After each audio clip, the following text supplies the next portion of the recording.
Recording by Andrea Fiore. Foundation Stones to Happiness and Success by James Allen. Chapter 2. Sound Methods. From the 5 foregoing right principles, when they are truly apprehended and practiced, will issue sound methods. Right principles are manifested in harmonious action, and method is to life what law is to the universe. Everywhere in the universe there is the harmonious adjustment of parts, and it is this symmetry and harmony that reveals a cosmos, as distinguished from chaos.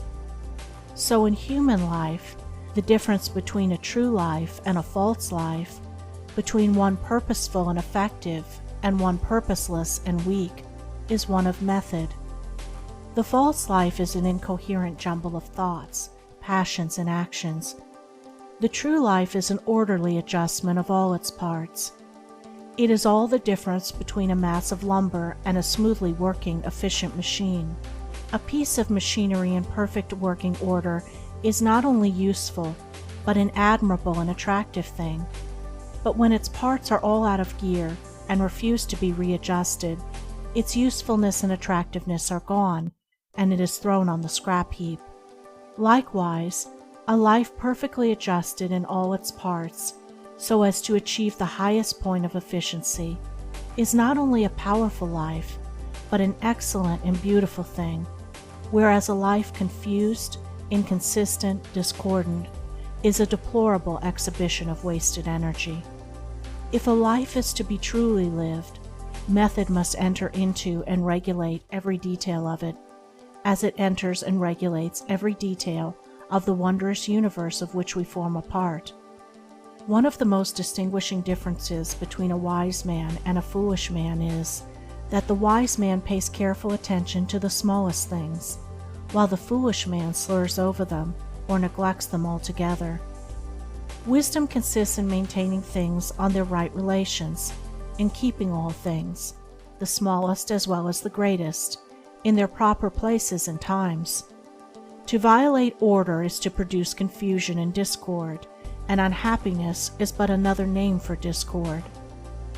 The good businessman knows that system is 3 parts of success, and that disorder means failure. The wise man knows that disciplined, methodical living is 3 parts of happiness, and that looseness means misery. What is a fool but one who thinks carelessly, acts rashly, and lives loosely? What is a wise man but one who thinks carefully, acts calmly, and lives consistently?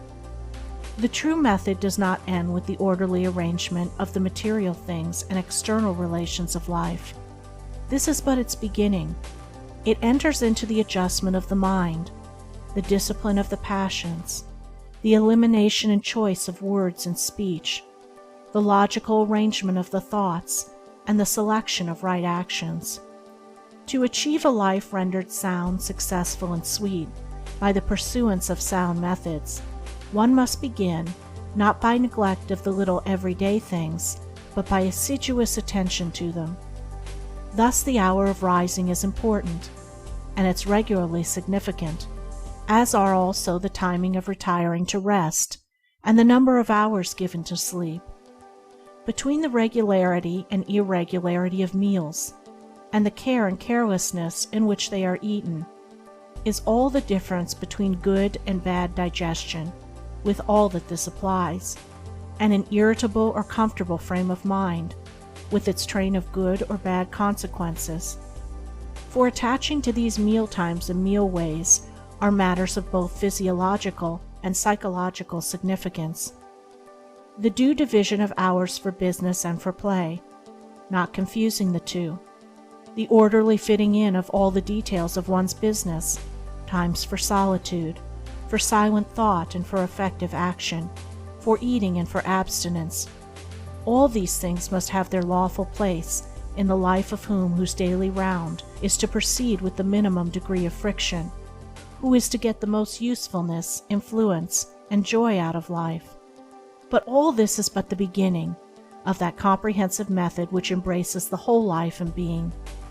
When this smooth order and logical consistency is extended to the words and actions, to the thoughts and desires, Then wisdom emerges from folly, and out of weakness comes power sublime. When a man so orders his mind as to produce a beautiful working harmony between all its parts, then he reaches the highest wisdom, the highest efficiency, the highest happiness. But this is the end, and he who would reach the end must begin at the beginning. He must systematize and render logical and smooth the smallest details of his life, proceeding step by step toward the finished accomplishment. But each step will yield its own particular measure of strength and gladness. To sum it up, method produces that smoothness which goes with strength and efficiency. Discipline is method applied to the mind. It produces that calmness which goes with power and happiness. Method is working by rule. Discipline is living by rule. But working and living are not separate. They are but two aspects of character, of life. Therefore, be orderly in work, be accurate in speech, be logical in thought. Between these and slovenliness, inaccuracy and confusion, is the difference between success and failure, music and discord, happiness and misery. The adoption of sound methods of working, acting, thinking, in a word, of living, is the surest and safest foundation for sound health, sound success, sound peace of mind. The foundation of unsound methods will be found to be unstable, and to yield fear and unrest even when it appears to succeed, and when its time of failure comes, it is grievous indeed. End of Chapter 2. Recording by Andrea Fiore.